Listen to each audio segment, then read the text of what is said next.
Hola, ¿qué tal? Muy buenas tardes tengan todos. Gracias por la sintonía, gracias por acompañarnos. Soy Mario Pentón. Bienvenidos aquí a mi canal de YouTube, también a mis redes sociales. Vamos a estar hablando el día de hoy. Tenemos dos importantes testimonios.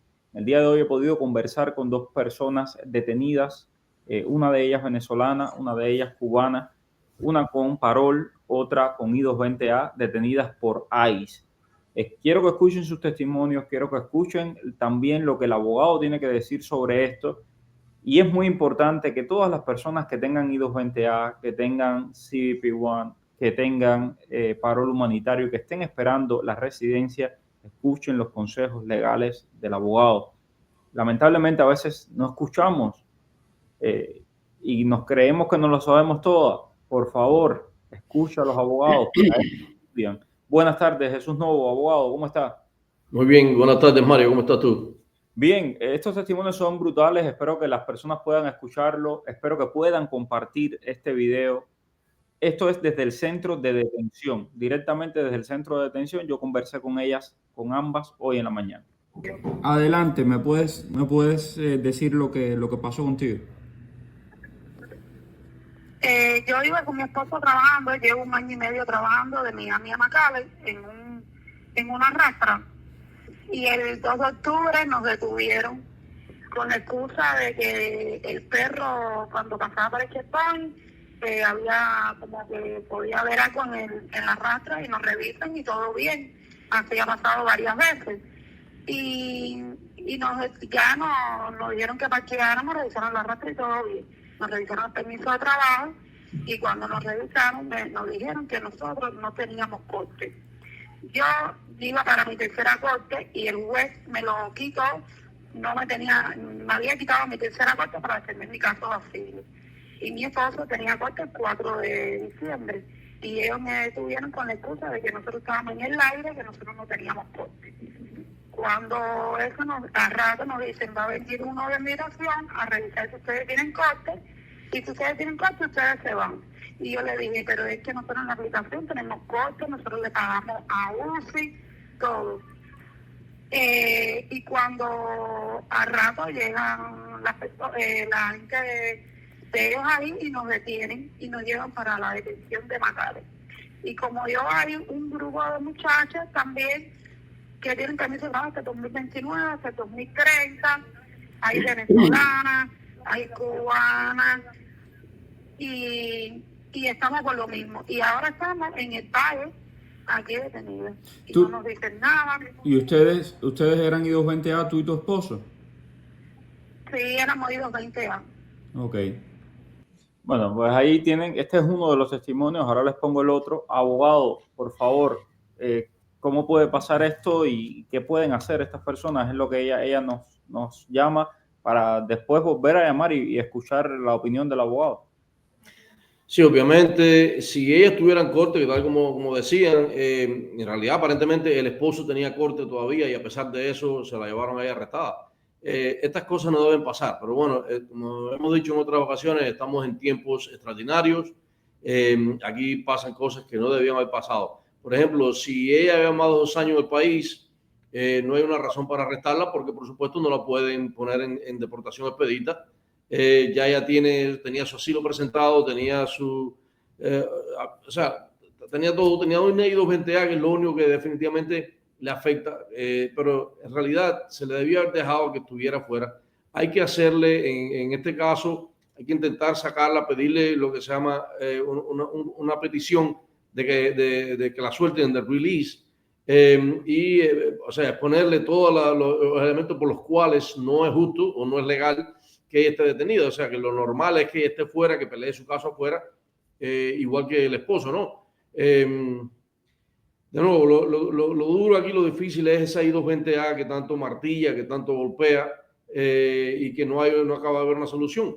Pero definitivamente deben consultar, deben inmediatamente tratar de conseguir un abogado para que se tramite algún tipo, como decía, algún tipo de salida, de una forma o de otra, pero no se puede quedar de brazos cruzados, básicamente. Ok, el segundo testimonio es de una venezolana a la cual le entregaron un parol cuando entró por la frontera. Tiene permiso de trabajo, aplicó asilo, pero aún así la detuvo ICE. Escuchen ustedes. Pues muy buenas tardes, mi nombre es Rebeca Roqueta, soy ciudadana venezolana y nos encontramos aquí que tenemos muchas chicas en el centro de detención Raymond Díaz. Pues en mi caso yo tengo permiso de trabajo, mi segunda extensión me acaba de llegar por migración hace un mes por 5 años. Tengo mi social, tengo mi licencia, acabo de renovar por 2 años, me piden saber Texas, acabo de pagar hace 2 semanas aproximadamente $1,000 que dicta la ley de aquí para el presidente para mantener los casos de asilo activos. Tengo absolutamente todo al día. Tengo mi hija que se graduó aquí de asistente médico en mayo, pues declaro impuestos, hago mi propio seguro, no soy ninguna carga para el gobierno, no he cometido ninguna infracción y lo acabo por 4 años que llevo aquí y pues estoy en proceso de asilo, asistiendo a mis cortes, mi corte pasaste en abril en el estado de Florida. Sin embargo, me encuentro en este estado por trabajo. Yo iba camino a trabajar, trabajo en proyectos de construcción, soy una mujer soltera sola y he trabajado muy duro en este país, cumpliendo con todas las leyes que dictan, pues para tratar de salir adelante. Sin embargo, cuando me dirigía al estado de Oklahoma, detuvieron el transporte donde iba con otros compañeros, yo sí soy nativo de aquí, de este país, y me dijeron ahí en el sector de aquí de Texas que tenía que quedarme. Yo le pregunto que por qué, si yo estoy teniendo todo el día, preguntaron si era ciudadana española, dije que no, ya yo he pasado muchas veces por allí y enseñó todos mis documentos, no había ningún problema. Pues al detenerme allí, nunca me dieron una respuesta, me tenían como una pelota de ping-pong de aquí para allá, de allá para acá, y yo entendía, no hablo inglés, pero entiendo algunas cosas, que uno de los oficiales de allí le decía al otro, que como que me iban a poner para detener, de que justificar, y el otro le decía que me pusiera, que tenía orden de deportación, el otro le decía que no era justo, y así me tuvieron allí como 4 horas, y después de allí nos pasaron al centro de... Resumiendo aquí, es una venezolana que le dieron una orden que tenía un parol y entonces fue detenida. Ella tenía un parol, tenía su permiso de trabajo. Dice, ¿cómo puede ser posible que sea detenida con un permiso de trabajo? Yo enseguida recordé lo que dice el abogado Jesús Novo: el permiso de trabajo no da estatus legal, abogado. Sí, no, definitivamente, de nuevo, lo normal, lo que debe suceder es que personas que tienen un permiso de trabajo, que están autorizados para tener una vida normal en los Estados Unidos mientras tramitan cualquier tipo de petición, cualquier tipo de beneficio de inmigración, ya sea un asilo, ya sea un ajuste de estatus, lo normal, lo que debe suceder es que a estas personas se les permita que cumplan el curso de lo que están pidiendo. Si se les niega, si por alguna razón no pueden convencer de que se merecen ese beneficio, bueno, se le da una orden de deportación. Lo que no es razonable, lo que no podemos entender es que estas personas que en algún momento lo soltaron, a estas muchachas le dieron un parol. O sea, con un parol te están dando un permiso para que tú estés en el país. Le dieron un parol y entonces ahora la detienen de nuevo y la ponen en un centro de detención o sea, no tiene mucho sentido. Hay que exigir por todos los caminos que existen, hay que exigir que a esta persona se le trate en la forma como se le ha tratado siempre. No que le den entrada a todo el mundo, no que los permitan que estén aquí, todo el que entre por la frontera y todas estas cosas. Pero el que ha llegado aquí, ha pedido asilo, tiene un estatus, ha pedido un permiso de trabajo. De nuevo, de acuerdo, eso no te da un derecho, perdón, eso no te da una seguridad, pero es que en realidad se ha hecho siempre así. O sea, ese es el proceso normal. Te procesamos aquí, si por alguna razón no puedes probar tu caso, te deportamos, te damos una orden de deportación y tienes que irte. Ya, si tu país no te acepta, entonces, bueno, te tenemos aquí con una orden de supervisión, o si otro país te acepta, te deportamos a ese otro tercer país. Pero en realidad se le debe permitir, no entiendo por qué. Primero, no está entrando nadie por frontera, sabemos que los centros de detención están cerrados. El centro de detención en Santiago se desmanteló completamente porque estaba vacío, no había nadie. Y esto quizás sea una de las razones por las cuales a todas estas personas ahora lo están deteniendo, porque obviamente esto provoca un dinero, provoca beneficios materiales, beneficios financieros a estos lugares que algunos de ellos operan con contratos, como por ejemplo el de CBP, perdón, el de BTC en Broward, es un lugar que es privado, que tiene un contrato con el gobierno. Yo sé que suena cínico y suena un poco como conspirativo, pero es la realidad. O sea, estas personas no hay ninguna razón para que las arresten una vez que están sueltos, que le han dado un parol, que le han dado una fianza, que le han dado cualquier otro tipo, hasta en la I-220A, no hay ninguna razón, mientras tienen sus procesos pendientes, que los arresten y que los lleven de nuevo a detención. Esto no tiene sentido. Pero sin embargo, de nuevo, quiero que quede una cosa clara. Perfectamente, o sea, eso el gobierno lo puede hacer. O sea, no es que se están haciendo nada, no se están haciendo cosas ilegales, pero no ha sido nunca lo que se ha hecho. Esa no ha sido la forma correcta de hacer las cosas por 20 razones, porque en realidad este es un país donde, o sea, se reciben a las personas, a los refugiados. Sabemos, en el Estatua de la Libertad está esa poesía famosa de Emma Lazarus, que dice que vengan todos, ¿no? Que vengan todos los necesitados, los refugiados, los vamos a recibir aquí. Esto ahora definitivamente es contrario a lo que hemos pensado siempre, lo que hemos sentido. Qué desilusión, dice María Teresa Amaro. Hoy mi hija tuvo cita, me la detuvieron. No sé qué cosa es eso, sin problemas ni antecedentes criminales. Y mira a los criminales, como los dejan vivir en ese país, y a los que trabajan los deportan. María Teresa, justamente es de lo que estamos hablando. Y sí, es muy lamentable que las personas de bien, las personas trabajadoras estén pasando por esto. Muy lamentable, lo hemos dicho muchas veces y lo seguiremos diciendo. Soy residente desde abril del 2025, dice Yaniel Rodríguez. Mandé a cerrar la corte para febrero del 26, pero no me la han cerrado. Es en Miami. ¿Qué más puedo hacer? Porque mandé una carta a la corte 5 meses después de la moción y nada. Obviamente, si lo hiciste bien, mandaste una copia de tu residencia, no hay una razón por la cual no te la hayan cerrado. Pero si el día de tu audiencia no te la han cerrado todavía, debes comparecer. Ve con tu residencia, con tu copia, o sea, con tu tarjeta física, se le enseña al juez y en ese momento, por supuesto, te la van a cerrar porque no hay una razón por la cual no te cierren tu corte. No hay una razón que estés delante del juez. O sea, que definitivamente esa es la forma correcta. Te debían haber cerrado, estamos de acuerdo. Pero en caso de que no la cierren, ve con tu tarjeta a la corte. Buenas tardes. En caso de que se gane la apelación de los I-220A en diciembre y el gobierno apele a la Corte Suprema, ¿se quedaría todo igual a como está ahora mismo? Hay que ver, o sea, si supongamos que la Océano Circuito declara a favor de la I-220A y el gobierno decide apelar, van a tener que entonces pedir, como se ha hecho en otras ocasiones, que se pare la orden, porque cuando una corte de apelaciones emite una orden, esa orden inmediatamente toma efecto. Lo que se le pide es a las cortes estas de apelación que mientras esté pendiente la próxima apelación, que sería la Corte la Suprema de los Estados Unidos, que se pare, que se entre en efecto la orden que está dando la Corte.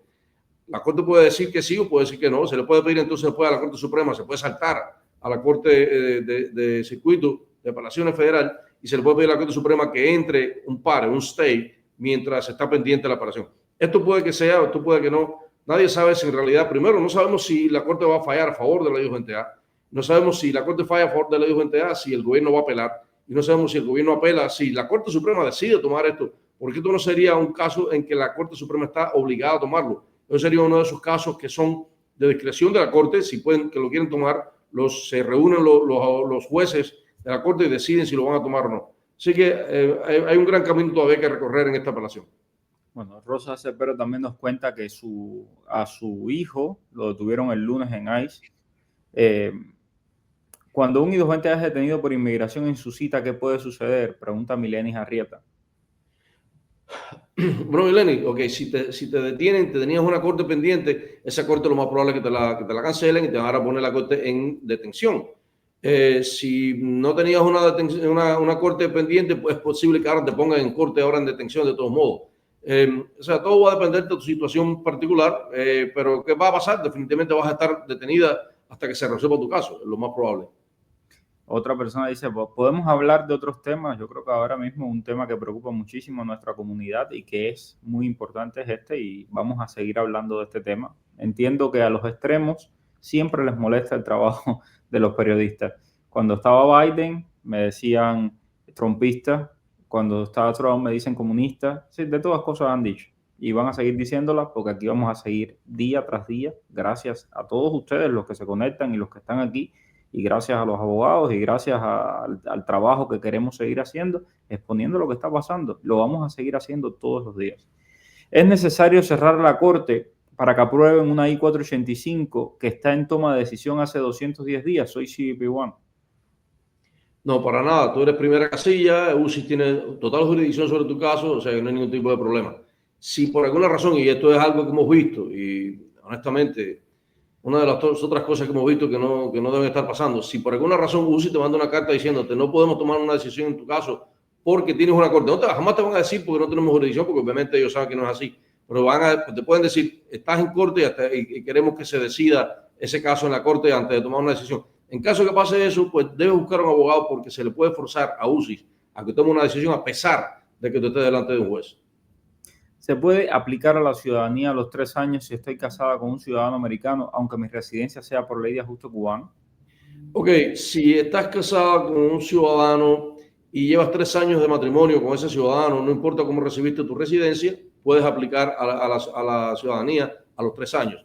Ahora, tienes que tener 3 años de matrimonio con el ciudadano americano. Si llevas un año nada más, tienes que esperar hasta que lleves 3 años con él o que lleves los 5 años, que entonces cualquier cosa que pase antes.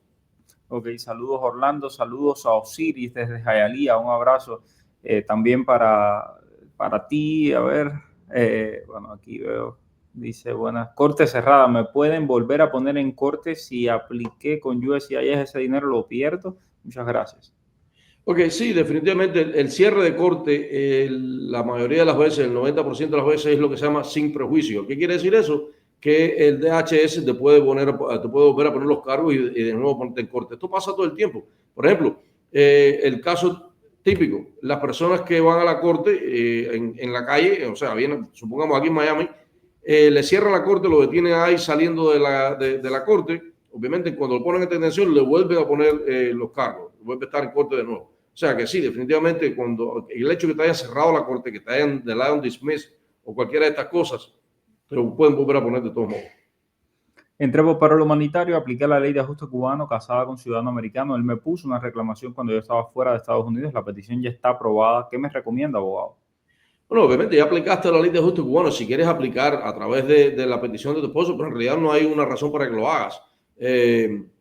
Siendo parol, tú podías haber aplicado en cuanto, o sea, si estabas casada ya, no tenías que haber esperado el año y un día. En cuanto pasó el tiempo prudencial, usualmente un mes después que, o sea, de tu matrimonio, tu esposo te podía haber pedido y junto con la petición se ponía la aplicación de ajuste de estatus, porque hay una visa disponible inmediatamente.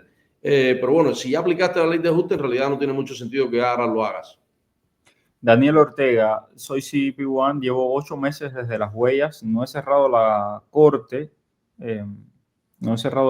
continúo trabajando, el permiso de trabajo lo tengo revocado, pero estoy esperando la residencia, tengo mi negocio propio. Daniel, hay que recordar que el permiso de trabajo, es decir, trabajar sin permiso en el caso de la ley de ajuste no es un impedimento para que te entreguen la residencia, pero como siempre hemos dicho, estamos en tiempos muy convulsos y hay que recordar que ahora para la residencia, tanto como para la ciudadanía, está el tema del buen carácter moral y eso puede ser interpretado como quiera el oficial de inmigración, abogado. Absolutamente, lo hemos dicho muchísimas veces, no es un impedimento como tal, no, para otras cosas sí lo es, para la ley de ajuste cubano no lo es. Sin embargo, el oficial puede ejercer su discreción negativamente en contra tuya porque trabajaste sin permiso de trabajo, lo cual definitivamente sigue siendo una violación de la ley de inmigración de los Estados Unidos. Entramos, dice Leonel Suárez, entramos en el 2022, mi papá y yo hicimos asilo, luego nos dieron un parol, ahora le cancelaron el asilo a mi papá, ¿qué puedo hacer? Me imagino que si le cancelaron el asilo fue porque, o sea, alegan que no había hecho el miedo creíble. Esto es una cosa que pasa muy a menudo, le pasa a mucha gente. ¿Qué debe hacer? Bueno, no sé cuál es su nacionalidad. Si son cubanos, obviamente le dieron un parol, pueden aplicar la ley de ajuste. Si no son cubanos, entonces lo que tienen que hacer es hacer una entrevista de miedo creíble para que puedan volver a aplicar a ese asilo. Como quiera que sea, tienen las cosas bien, tienen un parol, de cierta forma tienen un poquitico de mejor protección que los demás. Daniel dice que tiene un negocio de comida que paga sus taxes puntualmente de manera trimestral. Daniel, felicidades por eso. Me da muchísima alegría ver gente que triunfa, que viene a este país a echar para adelante, a trabajar. Lamentablemente, el hecho de que pagues tus taxes no te va a eximir de que te detengan si ahí se tropieza contigo. Entonces, cuídate mucho, sigue haciendo lo mejor posible, sigue siendo la mejor persona posible y esperar a que te llegue la dichosa residencia, a ver si finalmente sales de ese espectro de peligro. Un I-220A sin corte, asilo afirmativo, ¿cómo hacer para pagar el fee anual? Ok, Daniel, están llegando ya las cuentas a las personas. Hemos tenido varios clientes que le han llegado la cuenta y nos han venido a ver y nos preguntan qué hacen. Obviamente, en cuanto te llegue la cuenta, págalo, sigue las instrucciones que te vienen en la cuenta, no va a pasar nada, te va a llegar tu cuenta. Si tu dirección está bien, ellos, si tienen toda tu información correcta, te va a llegar la cuenta y en cuanto te llegue, debes pagarlo. Yaemis, un cubano que perdió su asilo y lo deportaron para México. Cuando se acabe este mandato, ¿podría entrar nuevamente? Ok, si lo deportaron para México, obviamente va a tener ahora una penalidad. Si vuelve a entrar, sin haber pedido un perdón, aunque se haya cumplido esa penalidad, le van a poner cargos federales. Puede estar preso hasta 2 años en una cárcel federal. Ya no sería solamente un delito de inmigración, sería un delito federal, un crimen común. Así que, y no va a tener nada que ver ni con este mandato, ni el que viene, ni el que pasó. Sencillamente, esa es la ley, ha sido la ley así siempre. Hemos tenido casos en que hemos tenido que defender personas de otros países, y algunos que cubanos también, que han vuelto a entrar, han reentrado después de deportación sin pedir perdón o sin que se le haya expirado su tiempo. Obviamente, están incurriendo en un crimen y algunos jueces son muy severos con esto y los condenan. A veces no a los 2 años, pero los condenan a por lo menos 1 año, 365, una cosa así. Yo entiendo que para muchas personas es difícil comprender cómo funciona la democracia. En Estados Unidos el presidente no es un dictador, no funciona como en nuestros países como Cuba, Venezuela, que lo que se le ocurra a Maduro, lo que se le ocurre a Raúl Castro o a su Twitter Canel, pues es lo que se hace. No funciona así. Hay leyes y en el caso del Poder Judicial es independiente del Poder Ejecutivo. El presidente es el jefe del Poder Ejecutivo, pero los jueces se rigen por la ley y por la Constitución, igual que todo el mundo, pero los jueces son los que interpretan esa Constitución y esas leyes. Entonces, más allá de quien esté en la Casa Blanca, la ley es la ley. Y si usted lo deportaron de aquí, si te están sacando del país, no porque sea Trump, es porque legalmente no tienes base para permanecer en los Estados Unidos. Entonces, ojo con eso. Ok, vamos a ver, sigo por acá. Buenas tardes, mi esposo es residente permanente hace 2 años, entró por frontera, le dieron parol. Ayer le llegó una carta diciendo que tenía que presentarse a corte en el 2027 por entrar ilegalmente al país. ¿Qué debemos hacer para cerrar esa corte y qué tiempo puede demorar esto? Bueno, Valeria, lo que te recomiendo es que, a pesar de que esto es algo que puedes hacer tú puedes hacer una moción y presentársela a la corte para que le cierren esa corte con la evidencia de que tiene ya la residencia. Sin embargo, si quieres estar seguro, debes contratar a un abogado, porque es como se va a hacer bien. No contrates un notario, los notarios no tienen no tienen permiso para presentar ningún tipo de documento en la corte, no contrates un paralegal. Si lo vas a hacer tú, trata de informarte lo más que puedas, pero definitivamente debes mandar, por lo mínimo, una razón por la cual quieres cerrar esa corte y una copia, adjuntar una copia de la residencia para que se vea que ya no hay una razón por la cual vas a estar en corte. Leonel Suárez, el muchacho que entró en el 2022 con el papá, que hicieron asilo y que al papá le cerraron el asilo, dice que ellos entraron por mar y que ya aplicaron a la residencia hace 1 año y medio, que sí deben preocuparse. Sí, esto es típico de las personas que entran por mar, que aplicaron para asilo cuando llegaron, obviamente pues se les aconsejó y hicieron lo correcto, pero nunca se le hizo una entrevista de miedo creíble. Lo tuvieron detenido y a veces le dieron una hoja que decía que tenían una deportación expedita, pero nunca estuvo firmada, por lo tanto no había tal orden, la orden no era real. Y tampoco la orden, no existía supuestamente una hoja en la que se le había hecho un miedo creíble, pero no existía tal miedo creíble. En el caso de él, yo considero que debe solicitar una entrevista para miedo creíble para que vuelva a poner su petición de asilo y pueda tener su permiso de trabajo. Yadiel, mira, ya iba a terminar, pero encontré tu pregunta y la voy a leer porque yo no entiendo cómo juegan con esto. Dice, tengo un familiar con CBP-1 en espera de la residencia. No tiene residencia. ¿Podría viajar a Canadá sin problema?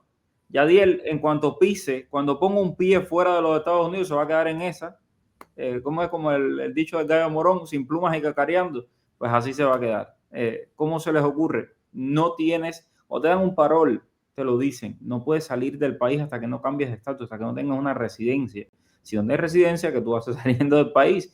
También me encuentro gente diciéndome, puedo ir a Cuba y entonces a un advance parole para ir a Cuba. Tú estás loco. Es decir, no, quítense eso de la cabeza, y más en la situación en la que está hoy inmigración. Ni se le ocurra poner un pie fuera de los Estados Unidos. Abogado. Sí, no, Canadá no es los Estados Unidos. La gente piensa, cree, parece mentira, pero tengo muchísima gente que me dice, pero si Canadá es como los Estados Unidos, no, pero puede que sea como los Estados Unidos, pero es un país completamente diferente, es un sistema completamente diferente. Así que Canadá es otro país. Si usted se va a Canadá sin tener un permiso para regresar, no lo van a dejar entrar. Sí, no es el estado 51 todavía. Así que no se les vaya a ocurrir poner un pie en Canadá si tienen un parol, porque se van a quedar así, en el limbo. Entonces, y mucho menos pensar en Cuba o en otro país. Bueno, gracias, abogado. Gracias a todos por la sintonía. Mañana seguimos aquí respondiendo preguntas. Gracias. Un placer, Mario. Bye.